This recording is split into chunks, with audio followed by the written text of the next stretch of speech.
I thought a video about breakfast would be hard to make. It would be difficult to find topics to elaborate on. One glance at the Wikipedia page and I realized that that was wrong, and that this video needed to happen. We all know what breakfast is, right? The first and most important meal of the day? Where you get your brain food to power you through the day. Well, only half of that is true.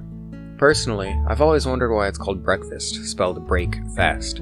Well, turns out it's literally breaking the fast of the night, so by definition, breakfast is the first meal of the day.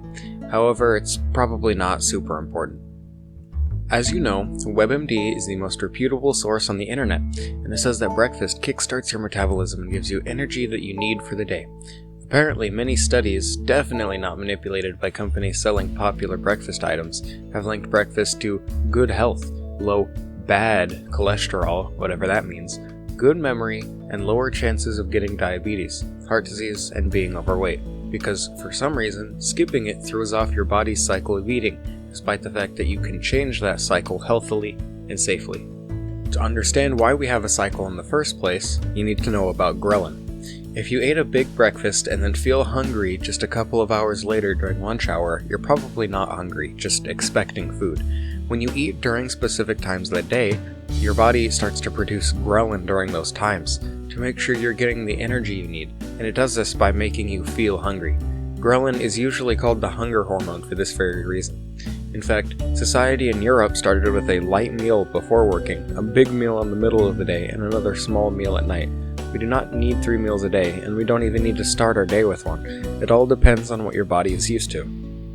Oh, and those health benefits? Well, not to burst your safety bubble of thinking WebMD is the holy grail of online health advice, but breakfast high in carbs probably increases the risk of metabolic syndrome, which is exactly what it was said to reduce. If you don't know, which you probably don't, metabolic syndrome is any combination of 3 or more of abdominal obesity, high blood pressure, high blood sugar, hypertriglyceridemia, where hyper means high, triglycerides are fatty molecules found in most organisms, and emia, meaning presence in blood, high fat levels in blood. Yes, I did just make a chubby human joke. Oh, and low serum, high density lipoprotein, which basically means low tolerance to fat, and not in a non-PC way. Anyway, let's get into why I wanted to make this video in the first place. Even if eating a simple breakfast of bacon, eggs, a piece of toast, and some OJ isn't necessarily bad for you, is it good for you? Is it bad for you? Have you been lied to, and should you really eat a small breakfast? Well, shoutouts to Luke Paletti, sorry if I mispronounced that, for bringing this up in my orange juice video. You should watch that one, by the way. I put a lot of time and effort into it. It's also probably the first one you saw because it has 1.5 thousand views, which is my most viewed video on my channel.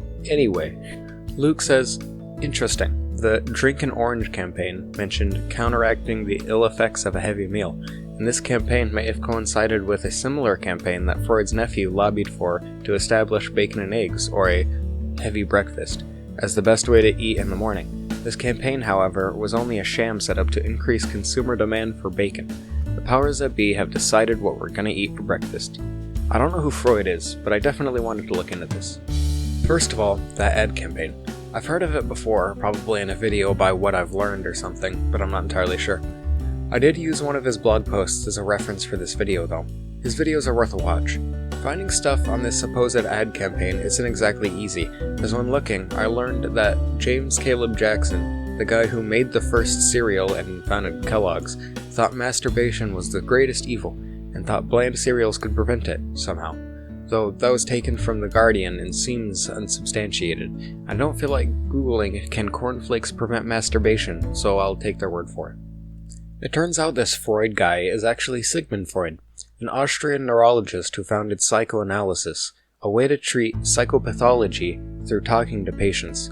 His nephew is Edward Bernays, or the father of public relations. He used his uncle's techniques to essentially manipulate the American public into thinking that bacon and eggs are the true all-American breakfasts.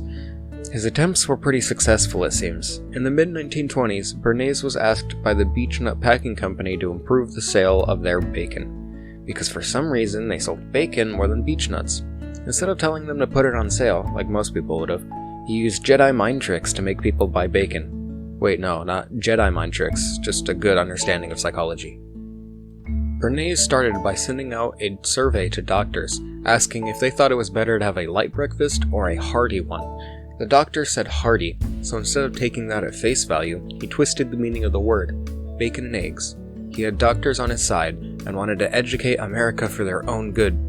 I can't find any specific examples of this campaign like I could find with the orange one, but the effect is pretty obvious. Of course, the line in the Drink and Orange campaign directly wrote off of this campaign. Is it true though? Is it better to have a hearty breakfast of bacon and eggs? The doctor said so, right? Well, not exactly. Hearty simply means wholesome and substantial. Basically, it just means healthy. Eat a healthy breakfast, not just something to stave you over to lunch. But it doesn't necessarily mean a big breakfast. Remember, Bernays twisted the definition. According to the Harvard Medical School, something like cereal is probably best. Something that has lots of fiber. Remember, you should get something out of breakfast if you're going to eat it, just not everything. And fiber is the perfect thing to actually kick your metabolism into gear and still get health benefits out of it. It's also probably good to have a piece of fruit for those also needed vitamins. Citrus and vitamin C are pretty important, which orange juice can provide. There is something to the Drink and Orange campaign after all, it's just not the most amazing health food the world has ever seen, as the ad touted it to be.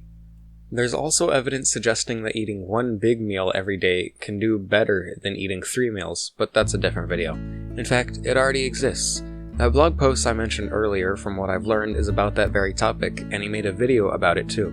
So if you're interested in diving deeper into nutrition, he's your guy. For now though, let's learn some more useless knowledge, since that's probably why you're here in the first place. In Asia, some notable breakfasts are flatbreads and curry in Bangladesh, stews and lots of different rice dishes in India, chicken and rice, and grilled sandwiches in Indonesia, boiled cow and sheep entrails in Iran, miso soup, pickles, and grilled fish in Japan, fried rice with boiled peas in Myanmar, and olives, tomatoes, cucumbers, and kaymak in Turkey. In Africa, there are lots of fava beans in Egyptian breakfasts, pumpkins in Malawi, bean cakes in Nigeria, mangoes and baguettes in Senegal, pancakes with beef jerky in Somalia, and a chicken soup called lablabi in Tunisia. Keep in mind, I only pointed out instances of breakfasts I find odd as a Westerner. Pretty much everywhere in Europe and the Americas have fairly similar breakfasts, with Scotland being the exception, them with their haggis. I think I'm starting to get more into the groove of researching and writing these essays. I'm starting to have more and more fun with them. I'm trying to juggle writing, recording, and editing them with working on a game jam and actually adult stuff that I have to do now. Of course, with a healthy dose of video games and watching YouTube. I hope you enjoyed this one as much as my others. If you haven't seen my others, they're up on screen now. They're up on screen now. I don't know how to end this.